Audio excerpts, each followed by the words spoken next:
بڑھتا ہوا بڑھاپا متبادل کو مارتا ہے، یعنی جوان مر رہا ہے۔ ایک گہری سانس لیں، یہ دماغ کو پرسکون کرتا ہے۔ اس سے کوئی فرق نہیں پڑتا کہ آپ کیسا محسوس کرتے ہیں۔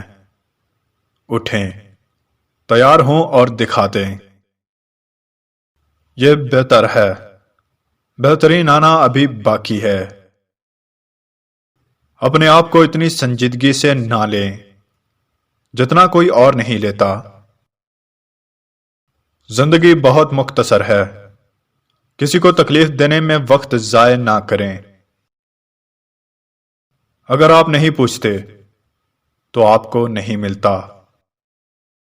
اپنے ماضی کے ساتھ امن قائم کریں تاکہ یہ حال کو خراب نہ کرے۔ اپنی زندگی کا دوسروں سے موازنہ نہ کریں، کیونکہ آپ کو اندازہ ہی نہیں کہ وہ کون سے حالات سے گزرے ہیں۔ طویل پارٹیوں کے لیے زندگی بہت مختصر ہے۔ یا زندگی میں مصروف ہو جاؤ یا مرنے میں۔ ایک مصنف لکھتا ہے، اگر آپ مصنف بننا چاہتے ہیں تو لکھیں۔ جب زندگی میں اپنی پسند کی چیزوں کے پیچھے جانے کی بات آتی ہے تو جواب کے لیے نفی نہ کریں،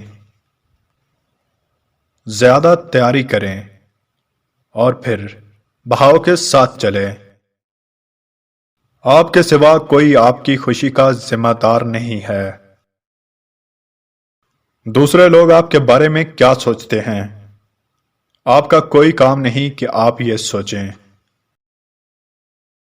وقت تقریباً ہر چیز کو شفا دیتا ہے، خود کو وقت دیں۔ صورتحال اچھی ہو یا بری، بدل جائے گی۔ جب آپ بیمار پڑ جائیں گے تو آپ کا کام آپ کی دیکھ بھال نہیں کرے گا، آپ کے دوست کریں گے۔ رابطہ قائم رکھیں۔ اگر آپ آج میں رہیں گے تو آپ کچھ بھی حاصل کر سکتے ہیں۔